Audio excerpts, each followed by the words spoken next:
কজন আছে?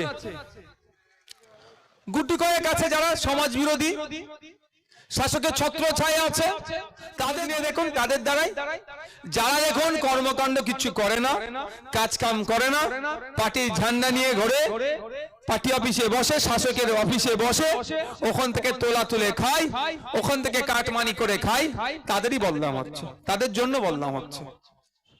উল্টো পাল্টা জায়গায় আড্ডা দিচ্ছে, বে জায়গায় যাচ্ছে, অজায়গায় যাচ্ছে, খারাপ জায়গায় যাচ্ছে, আমাদের মধ্যে অনেকে সমাজ বিরোধী হয়ে যাচ্ছে। আরে ভাই, এটা কথা বলছি, খারাপ ভাবে নেবেন না।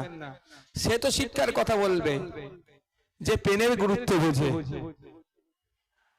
আর বাঁদরের হাতে খড়ি নারকেল দিলে কি হবে বলুন না? আমি দিয়েছি যাকে পেন ধরতে, সে তো পেন ভেঙে ফেলবে ভাই। যাকে পেন ধরতে দিচ্ছি সে তো পেন ভেঙে ফেলবে। সে শিক্ষার মুখ কে বুঝবে? এখানকার মানুষের উপকার করলেন না অপকার করলেন? জোরে বলেন না। ক্ষতি করলেন, অপকার করলেন।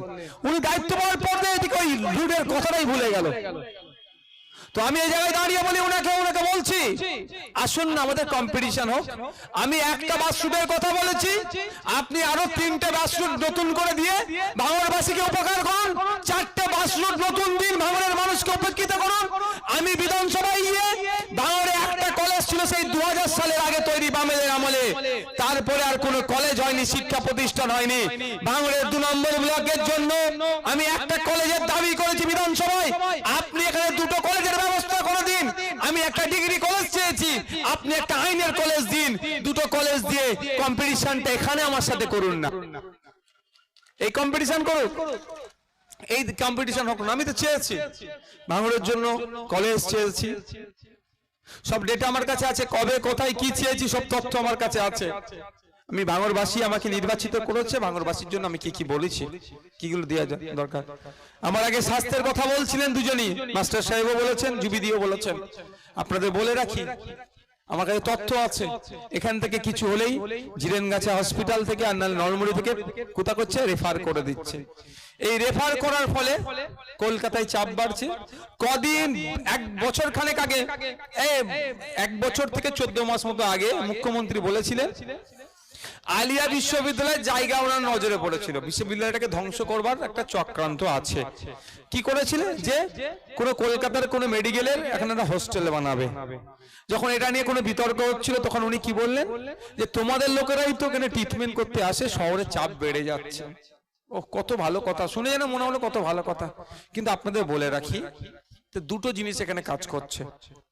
প্রথম হচ্ছে সরকারের ব্যর্থতা, দ্বিতীয় হচ্ছে আলিয়া বিশ্ববিদ্যালয়কে ধ্বংস চক্রান্ত। কিভাবে ধ্বংস হবে? কোন বিশ্ববিদ্যালয় হতে গেলে বিশ্ববিদ্যালয়ের ডিগ্রির সার্টিফিকেটের তখনই গুরুত্ব পাবে ন্যাক তাকে যখন একটা গ্রেড দেবে। ন্যাকের টিম তো ভিজিট হয়নি, 12 বছর 13 বছর ক্ষমতায়, 12 বছর হয়ে গেল এখন নিয়ে আসতে পারেনি। দ্বিতীয় কথা, ন্যাকের টিম ভিজিট করতে আসলে একটা গাইডেরিয়া থাকে, সায়েন্স ল্যাব থেকে শুরু করে পরিকাঠামো থেকে শুরু করে স্পোর্টস কমপ্লেক্স কি আছে সবটাই একটা দেখে তারপরে গ্রেড দেয়। যে খেলার মাঠটাকে যদি হোস্টেল করতে দিয়ে দেয়, তাহলে ইউনিভার্সিটি যদি খেলার মাঠ পর্যাপ্ত পরিমাণে না থাকে, তাহলে ইউনিভার্সিটি ন্যাকের টিমে পাস হতে পারবে তো? তার ফলে কি হবে? আলিয়া বিশ্ববিদ্যালয়ের সার্টিফিকেটের দাম তলানিতে চলে যাবে। ওরা সুকৌশলে আলিয়া বিশ্ববিদ্যালয়টাকে অন্যভাবে ধ্বংস করছে। ডাইরেক্ট ধ্বংস করলে ভোট পাবে না, বুঝতে পেরে যাবে। ডাইরেক্ট ঝাপ বন্ধ করা যাবে না, ডাইরেক্ট আসামের মতো মাদ্রাসায় তালা মারা যাবে না, ঘুরিয়ে তালাটা মারো, কাগজপত্রের তালাটা মারো। আসামে মাদ্রাসা বন্ধ করে দিচ্ছে, খুব চিৎকার করছি, সেটাকে আমরা ধিক্কার জানাচ্ছি। কিন্তু পশ্চিম বাংলায় এই শিক্ষা প্রতিষ্ঠানগুলো, মাদ্রাসায় যে শিক্ষা প্রতিষ্ঠানগুলো আছে সেখানে টিচার নাই, 10,000-এর উপরে শূন্য পদ আছে, তার জন্য কোনো বন্ধুর গলা ফাটাতে দেখতে পাচ্ছি না। আসামে কোনো কাউকে সংখ্যালঘু সমাজের বিশেষ করে যদি কেউ মারা যায়, তাকে পিটিয়ে মেরে দেয়, খুব চিৎকার করছি আমরা, অবশ্যই চিৎকার করতে হবে, ধিক্কার জানাই। কিন্তু পশ্চিম বাংলায় দলুয়া খাকিতে যেভাবে 20টা বাড়িতে আগুন লাগিয়ে দিল, সংখ্যালঘুরা আক্রান্ত হলো, কারো মুখে কথা নাই। এখানে একটু ঘুরিয়ে করছে ওরা। যে কথা বলছিলাম হসপিটালের কথা, উনি বলছিলেন কলকাতায় চাপ বেড়ে যাচ্ছে। আরে কলকাতায় কি আপনারা যারা আছেন এখানে বলুন তো, যদি জিরেনগাছা হসপিটালে আপনি স্বাস্থ্য পরিষেবাটা পেয়ে যান, যদি নলমুড়ি হসপিটালে আপনি স্বাস্থ্য পরিষেবাটা পেয়ে যান, তাহলে গাঁটের টাকা খরচ করে তেল পুড়িয়ে কলকাতাতে গিয়ে হন্য হয়ে বেড খুঁজবেন আপনারা? কোন পাগলের কাজ করবে? পাগলে নিজের ভালো বুঝে ভাই, সে কাজ করবে? তাহলে আমাদেরকে কেন কলকাতায় যেতে হচ্ছে? এখানে পরিষেবা পাচ্ছি না বলে কলকাতায় যাচ্ছি। ফলে কি হচ্ছে? আমরা চাষিভুষি মানুষ, আমরা মৎস্যজীবী, আমরা দিন আনে দিন খাই, আমরা ডে লেবার। আমাদের একটা দিন বন্ধ, কাজ বন্ধ করে গাড়ি চেপে বাসে হোক, ভ্যান হোক, অ্যাম্বুলেন্স করে হোক যেতে হচ্ছে। একটা যেমন রোজ আমাদের নষ্ট হচ্ছে, সাথে সাথে গাড়ি ভাড়াটাও আমাদেরকে দিতে হচ্ছে। ফলে সেখানে গিয়ে ট্রিটমেন্ট পাচ্ছি। আমি আপনাদের কথা ভেবে বিধানসভায় উন্নত মানের হসপিটালের যেমন দাবি চেয়েছি, সাথে সাথে এই দুটো ব্লক হসপিটালের পর্যাপ্ত পরিমাণে doctor, nurse, supporting staff, medicine থেকে শুরু করে যে ইকুইপমেন্টের প্রয়োজন হয় সেইগুলো এখানে দেওয়া হোক, এর দাবি করি। এই ধরনের বারে বারে আপনার বিএলআর অফিসগুলো যেভাবে এরোর নামে ওনোর নাম বসিয়ে দিচ্ছে, যে দুর্নীতি হচ্ছে, এই সমস্ত বিষয়গুলো নিয়ে আমি কথা বলি।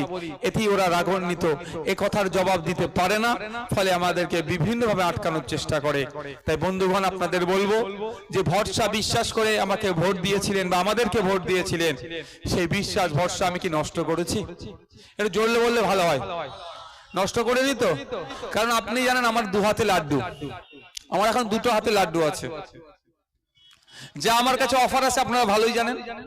বাইওয়ান বিশ্বাসকেও একটা সিট মুর্শিদাবাদে পরাজিত হলে বেশি দিন রাখলো, সেটা নিয়ে নিল। আর ভাঙড়ের মতো জায়গাতে নওশাদ সিদ্দিকীকে নেওয়ার জন্য কত চেষ্টা হচ্ছে, কিন্তু নওশাদ সিদ্দিকী এখনো পর্যন্ত বিকিয়েছে? বিকায়নি। আমার টাইম পিরিয়ড পর্যন্ত বিকাবো না, কারণ আপনারা আপনাদের সর্বোচ্চ দিয়ে আমাদের ভরসা করেছেন আমাকে। এই ভরসা, এই ভালোবাসা, এই আস্থা আমার একদিকে থাকবে, আর ওরা একদিকে কোটি টাকা মন্ত্রিত্ব অফার দিল, সেগুলোকে বর্জন করে আপনাদের ভালোবাসা, আস্থা কাছে আমি পরাজিত, ওগুলো আমাকে পরাজিত করতে পারবে না। এই তো আপনার সামনে দেখলেন কতজন জেল খাটছিল, জেল খেটে এসেছে। একজন কি জিজ্ঞাসা করলাম, কতদিন তুমি জেলে ছিলে? বলে 42 দিন। আমি বললাম আবার কি? বললো ইনশাল্লাহ। আবার জেলে যেতে প্রস্তুত আছে। তাহলে যে আমাদের জন্য জেলে যাওয়ার জন্য প্রস্তুত আছে, তার কথা না ভেবে আমি নিজের ক্ষুদ্র স্বার্থের জন্য আপনাদের বিশ্বাস আস্থাকে নষ্ট করতে আমি পারি না। অনেকে অনেক কিছু বলবে, অনেকে অনেক কিছু দেখাবে। একটা কথা ভাই আপনাদের বলে রাখি, ভরসা যখন করেন সরাসরি আমাকে জিজ্ঞাসা করবেন। কেউ যদি বলে কাকে কান নিয়ে চলে গেল, কাকের দিকে তাকাতে হবে না, নিজের কানটাকেও দেখুন। আপনার ভাই আমি, আপনার সন্তান সম আমি, আপনার বন্ধু সম আমি। কিছু হলে ডাইরেক্ট বলুন আমাকে, ডাইরেক্ট অ্যাক্সেস আছে। কদিন আগে বিধানসভার স্টাফরাও অবাক হয়ে গিয়েছিল, যারা অফিসার থাকেন। ক্যালকাটা পুলিশে যখন সেশন চলছিল, 3টে একদম বাচ্চা মেয়ে ওখানে গিয়ে